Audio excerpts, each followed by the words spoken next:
In this video, I want to talk about the downsides of being an American male in this generation. And there are upsides, and some of those are portrayed through chauvinistic lenses as being beneficial. But there are also downsides that just don't get airtime, which I think are worth mentioning. The first downside is emotional availability. As a New Age-oriented male, I'm not really allowed to get angry because that's unspiritual. And I'm not allowed to be aggressive because that's very unspiritual. I'm not allowed to be sad or depressed because that's not positive. I'm not allowed to grieve because that's too emotional, that's too sensitive. I'm not allowed to feel. And in the culture around me, there are very few avenues to express feelings at an exquisite level. I'm not allowed to grieve in the parental template. I don't think my sister was allowed to grieve either, but I noticed going numb rather than grieving or seeing any grown-up around me grieve around the loss of a very significant teacher in my life. I just went numb. I'm not allowed to be affectionate with women playfully, women or girls, without being viewed as a creep or a pedophile. For that matter, I'm not allowed to be affectionate with young men without being viewed as a creep or a pedophile. I've observed the duration of outreach to at most, even with non-touch, be about 10 seconds if I'm in a park or somewhere in that nature, because I'm a male. I have to fly overseas before being warm with children is considered a healthy trait, which I believe it to innately be. If I initiate touch with a woman, I run the risk, without clear verbal discourse, of being sexually promiscuous or inappropriate. However, women who play with children in parks and otherwise with immunity, who are allowed to cry in many cases without shame and express a wider degree of emotions to the oppressive male, are also and regularly do initiate unverbally asked for touch. A woman will put her arm around me or pat me on the arm, etc., in such a way that if I do the exact same thing in the exact same context, I have a 60% higher degree likelihood of being pushed off and then blamed for being pushed off. So it's not only that, this would be considered unwanted. It's you should have known that, whereas there's no standard around that for women. When it comes to making a male friend, I've attempted that more than 40 times, and there's never been a male in my life who came up and said, "Let's be friends. I'd like to be friends with you." And so the challenge to form a meaningful platonic friendship with same gender, I think, is 5 to 10 times more difficult, particularly if it's about exploring feelings, transparency, and something vulnerable in nature. There is a higher probability in terms of being judged negatively for not providing in a relationship. So I've had women flat out say that unless I was willing to pay all of my expenses and pay most, if not all, of their expenses, that they didn't want to date me. And I've never said that once to a woman in my entire life, and would never occur to me to say to a woman, wow, you find me attractive, you want to date me, but let's get one thing straight. You've got to pay all of my bills because I'm a prostitute and I'd like to have a woman pay for my expenses. Just doesn't come up, but it comes up directly, and it also comes up subtly, where I'll offer to pay for something, a woman will say yes. I'll offer to pay for something else, a woman will say yes. And she never, ever offers to pay for something in a reciprocal way. Nor does it seem like, wow, that's this big deal. It's like, you're a man, of course you should pay for my things, and I shouldn't pay for your things. There's also a sense that being sexual is for me as a man. It's not for me as a woman in a large amount of cases. There is a presumption that if you want to be close, it's because you want to have sex with me.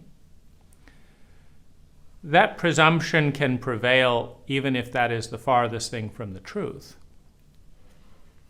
And it becomes a basis to reject intimacy, talking, spending time together, on the basis that that's just about sex. And then finally, if we have sex, it's like, well, I gave you sex, so what are you going to do for me? Or the presumption that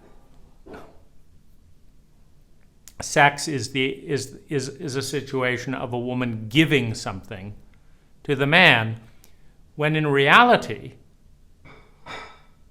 at least in my own experiences sexually, I'm doing anywhere from 50 to 95% of all of the effort involved.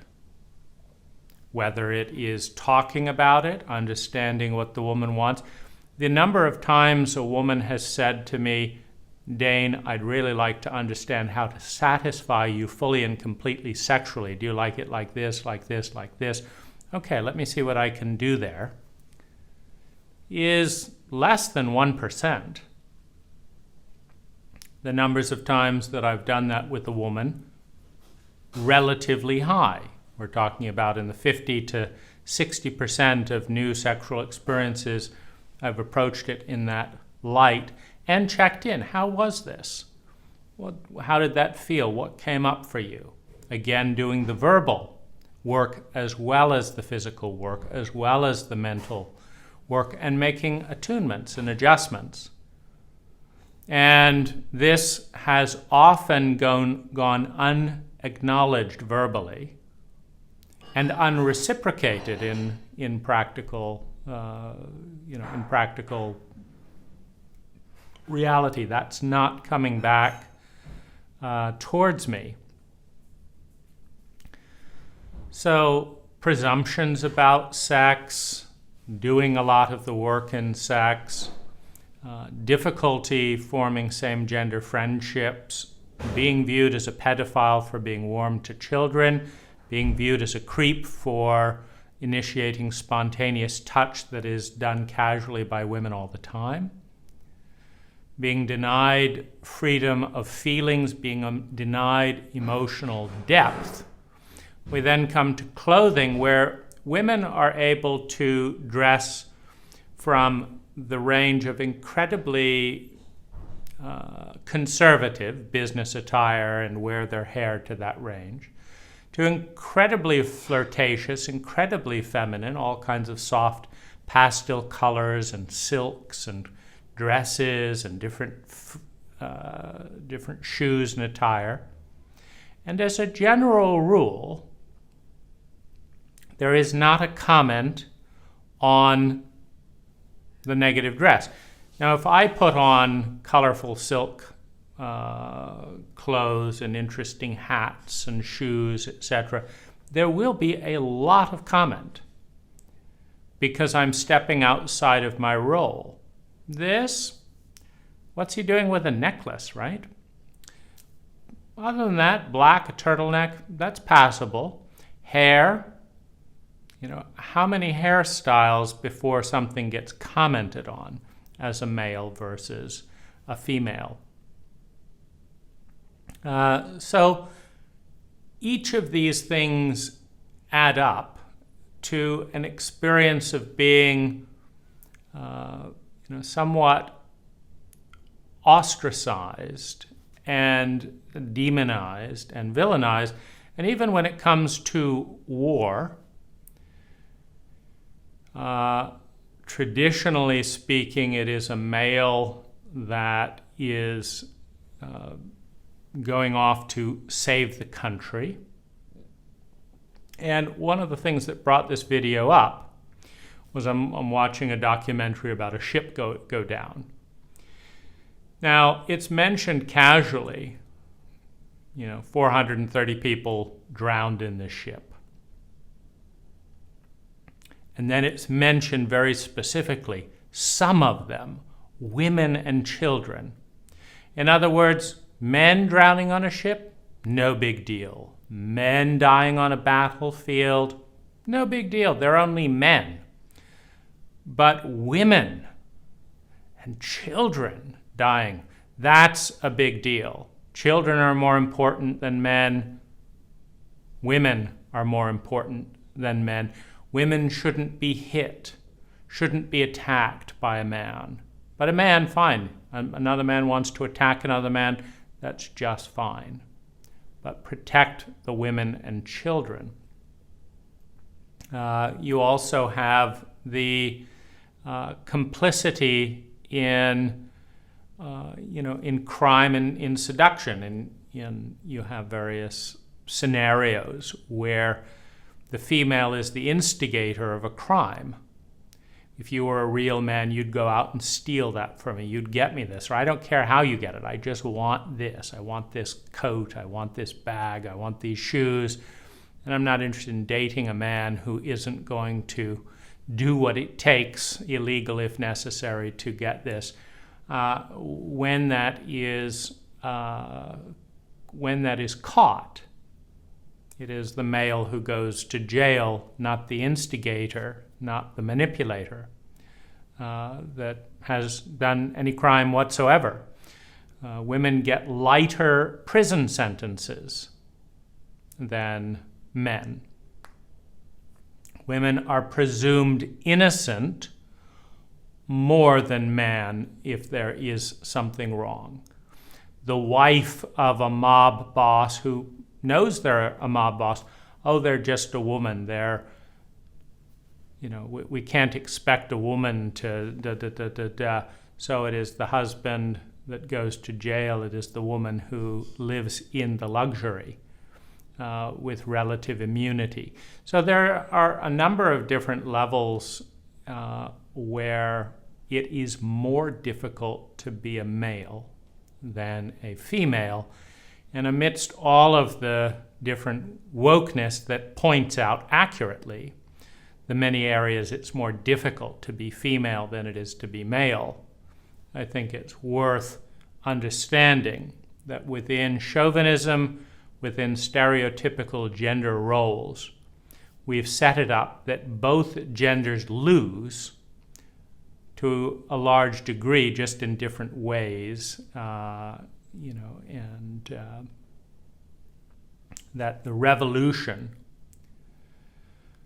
to free women is also the revolution to free men, and that what's good for men is good for women, and vice versa, and an opportunity to connect in new ways.